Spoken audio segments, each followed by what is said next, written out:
The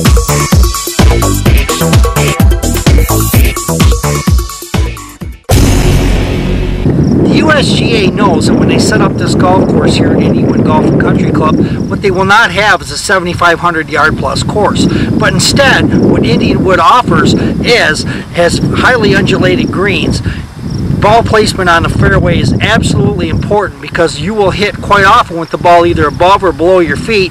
And if you hit it into this long gorse, well, you have another thing coming. Indianwood plays at only just over 6,800 yards from the tips, but deep gorse and bunkering will give wayward golfers fits for the championship being contested in July.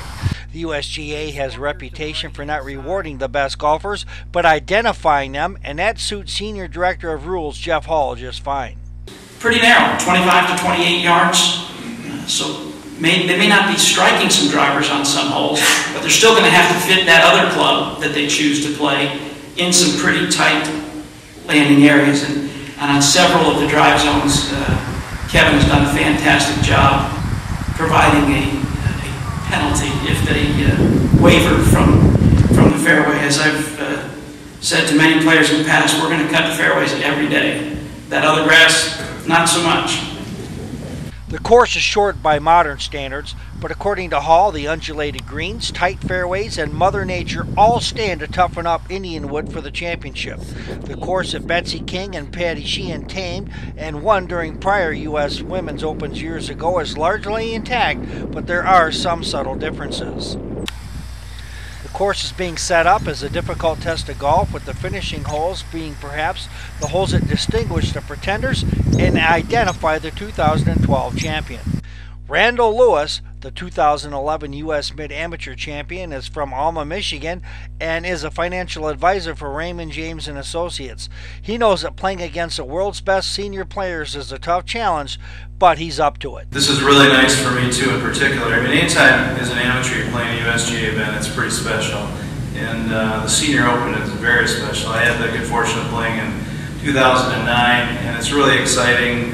When you're an amateur, you don't get very many opportunities to play with guys like Olin and Tom Watson and Freddie, and I mean, I get to play with them, but you see them during the week, and hopefully you play good enough to get a chance to play with them. So really looking forward to it. It's going to be really exciting. Olin Brown, the 2011 USGA Senior Open champion, looks to become the first repeat senior winner since Alan Doyle did it in 2005 and repeated in 2006. He talked about how the experience at Inverness last year is helping him prepare for this year's tournament. Well, it was an interesting situation for me last year, because being wire to wire. Everybody asked me if it was a lot of fun, and I said the first 3 days were a blast. Sunday was awful. I mean, I slept well, but I woke up really early, had a late tee time.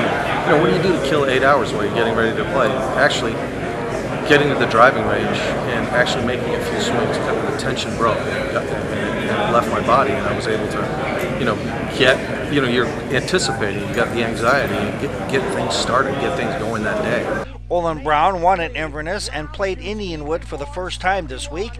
He talked about what it would take to tame the 462-yard par 4 18th. Par 460 yards. As you can see, there are a couple of bunkers up there on the right side. You do not, under any circumstances, want to be in those bunkers. So it's about a 240-yard carry, and depending on the wind, that could be a challenge. Up to a plateau of a fairway, and then it'll be somewhere between 175 and 200 yards into a green that's really demanding. Got a lot of bumps and rolls and crevices in it. It's the largest green by almost 3 times any of the others on the golf course, and so this is a really demanding. And it's not a flat one. Once you get to it, a lot of golfers are just happy to be on a green in regulation, but this one here could be where the adventure starts, assuming you get through all the challenges in front of it. Yeah, it'll be a really demanding final hole, 72nd hole in the championship. The green has ample surface area, but there won't be a lot of flag location, so it's going to be incumbent upon the player to hit a tee shot that's in play so we can control our iron shot into the green and get it as close to one of those pin placements as possible. Otherwise, we're going to have a heck of a time making a par. Sure. In a golf tournament where the USGA is trying to identify a champion, what's going to be key for the golfers is to be able to put the ball correctly on the green where you have the best chance of making par or the occasional birdie, and also putting it right on the fairway at the appropriate spot and try to keep out of the gorse as much as you can. It's a deed that's much tougher to do than what it is to say. For the Oakland Press, this is Joe Akers reporting.